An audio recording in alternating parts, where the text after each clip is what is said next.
ओम शांति। 24/12/79 के अव्यक्त महावाक्य आज रिवाइज करेंगे। हेडिंग है जहान को रोशन करने वालों की महफिल।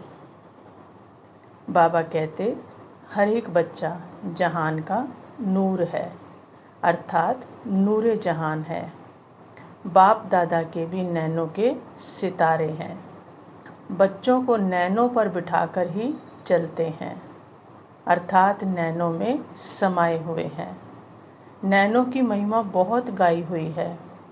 अगर नयन नहीं तो मानव जीवन के लिए जहान नहीं। जैसे शरीर में नयनों का महत्व है, ऐसे तुम हर एक बच्चे जहान के नूर हो। बाबा कहते कि आप नूरे जहान के बिना भी जहान का कोई मूल्य नहीं। जहान के नूर अपनी स्थिति पर स्थित होते हो तो जहान भी सुखमय बन जाता है, श्रेष्ठ बन जाता है।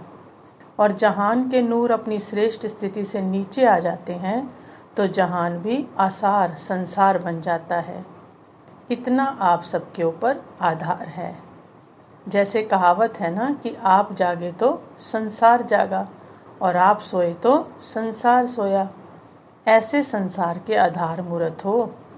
आपकी चढ़ती कला से सर्व का चढ़ती कला का संबंध है और आपकी गिरती कला से विश्व की गिरती कला का संबंध है। इतनी जिम्मेवारी हर एक के ऊपर है।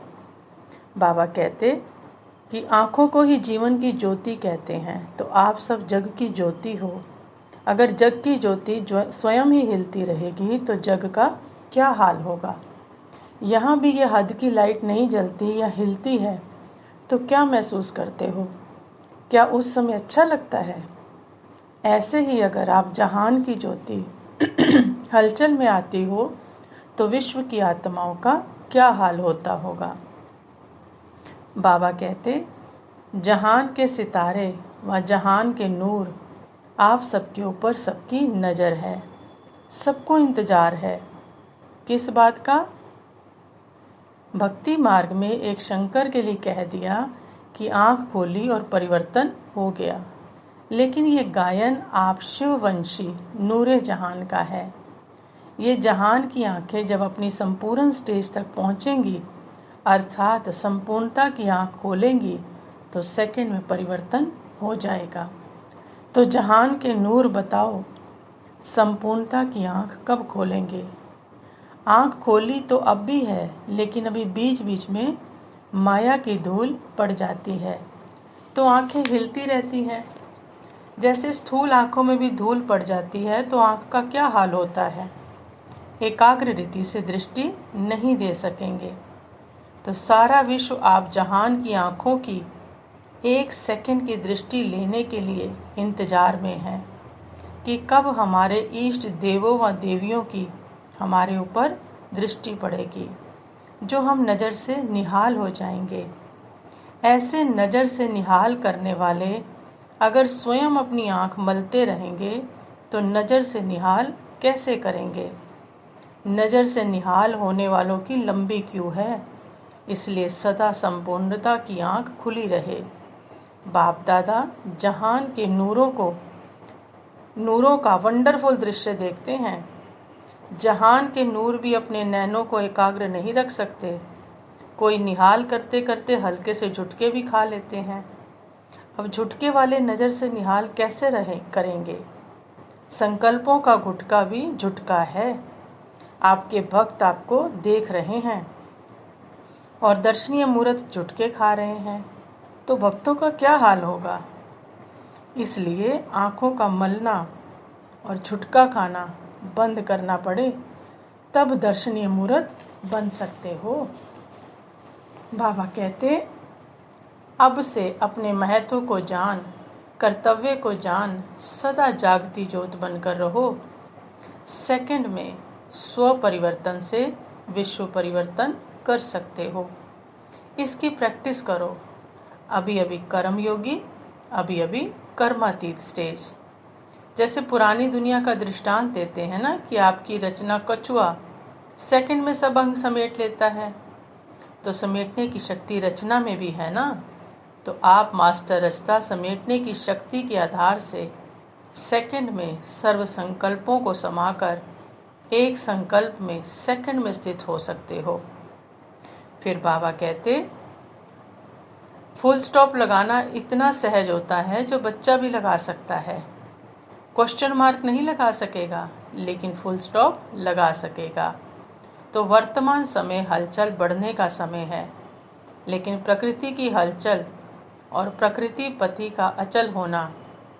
अब तो प्रकृति भी छोटे छोटे पेपर ले रही है, लेकिन फाइनल पेपर में पांचों तत्वों का विकराल रूप होगा। एक तरफ प्रकृति का विकराल रूप, दूसरी तरफ पांचों ही विकारों का अंत होने के कारण अति विकराल रूप होगा। अपना लास्ट वार आजमाने वाले होंगे, और तीसरी तरफ सर्व आत्माओं के भिन्न भिन्न रूप होंगे। एक तरफ तमोगुनी आत्माओं का वार, दूसरी तरफ भक्त आत्माओं की भिन्न भिन्न पुकार। चौथी तरफ क्या होगा? बाबा पूछते, पुराने संस्कार। लास्ट समय वो भी अपना चांस लेंगे, एक बार आकर फिर सदा के लिए विदाई लेंगे। संस्कार का स्वरूप क्या होगा? किसी के पास तो कर्म भोग के रूप में आएंगे, किसी के पास कर्म संबंध के बंधन के रूप में आएंगे, किसी के पास व्यर्थ संकल्प के रूप में आएंगे, और किसी के पास विशेष अलबेलेपन और आलस्य के रूप में आएंगे। ऐसे चारों ओर हलचल का वातावरण होगा। राज्य सत्ता, धर्म सत्ता, विज्ञान सत्ता और अनेक प्रकार के बाहुबल सब अपनी सत्ताओं की हलचल में होंगे। ऐसे समय पर फुल स्टॉप लगाना आएगा या क्वेश्चन मार्क सामने आएगा? तो बाबा कहते, इतनी समेटने की शक्ति अनुभव करते हो कि देखते हुए भी ना देखो और सुनते हुए भी ना सुनो। प्रकृति की हलचल देख प्रकृति पति बन प्रकृति को शांत करो। अपने फुल स्टॉप की स्टेज से प्रकृति की हलचल को स्टॉप करो। तमोगुणी से सतोगुणी स्टेज में परिवर्तन करो। समेटने की शक्ति अपने पास जमा करो। इसके लिए विशेष अभ्यास चाहिए कि अभी अभी साकारी, अभी अभी आकारी और अभी अभी निराकारी, इन तीनों स्टेजेस में स्थित रहना इतना सहज हो जाए जैसे साकार रूप में सहज स्थित हो जाते हो ना, वैसे आकारी और निराकारी स्थिति भी मेरी ही स्थिति है। तो अपनी स्थिति में स्थित होना तो सहज होना चाहिए ना। जैसे साकार रूप में एक ड्रेस चेंज कर दूसरी ड्रेस धारण करते हो, ऐसे ये स्वरूप की स्थिति परिवर्तन कर सको।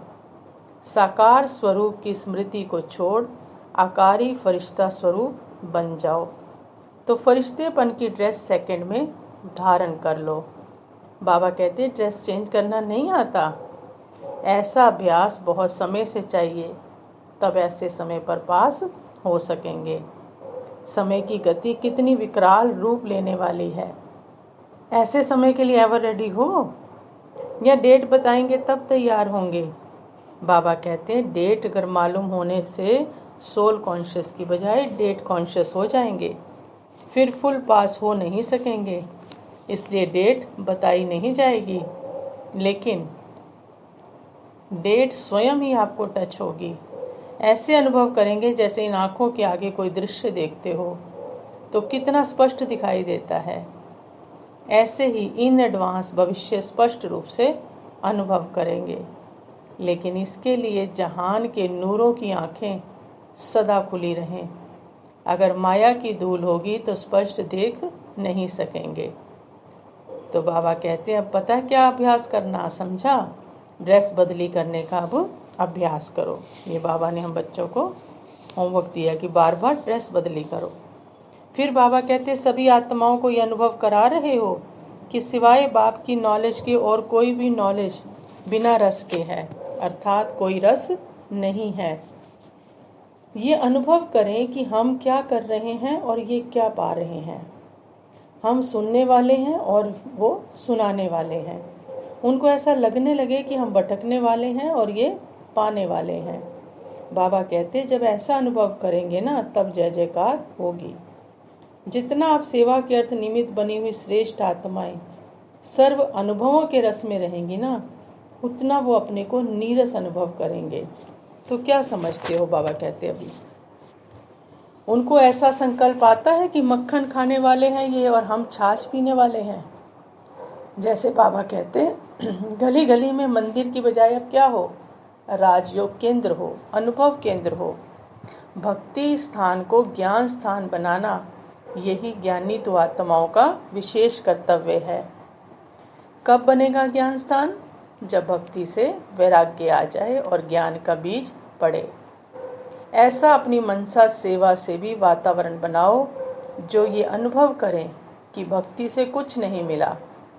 ऐसा उपराम हो जाए तब फिर ज्ञान का बीज सहज पड़ेगा। इसके लिए कौन सा साधन अपनाना पड़े? बाबा कहते हैं इसके लिए जो नामी ग्रामी हैं और उनमें से भी जो स्नेह वाली आत्माएं हैं, एक है स्वार्थ वाली और एक है स्नेह वाली। तो स्नेह वाली आत्माओं को समीप लाते रहो। बार बार स्नेह मिलन के संपर्क से उनको नज़दीक लाएंगे तो उनके द्वारा अनेकों का कल्याण होगा। पहले आपको थोड़ी मेहनत करनी पड़ेगी, फिर वो स्वयं ही अपना संगठन बढ़ाते जाएंगे। फिर बाबा कहते धर्म स्थानों से ये आवाज़ निकले कि भक्ति होते हुए भी कुछ और चाहिए। भक्ति से जो चाहना थी वो पूर्ण नहीं हो रही है, क्यों? बाबा कहते ये क्वेश्चन उठे तो ये क्वेश्चन ही क्या कर देगा, प्रत्यक्षता करेगा। जैसे अभी धर्म नेताओं में ये हलचल है ना कि आखिर भी धर्म में फूट क्यों होती जा रही है, टुकड़े टुकड़े क्यों होते जा रहे हैं। मन में ये उलझन तो उत्पन्न हुई है, लेकिन उस उलझन का ठिकाना मालूम पड़े ये नहीं हुआ है। गड़बड़ तो उनके मन में हो रही है, समझ उनको नहीं आ रहा है, लेकिन उस उलझन का हल क्या है या ठिकाना क्या है ये अभी तक नहीं किया है, नहीं हुआ है।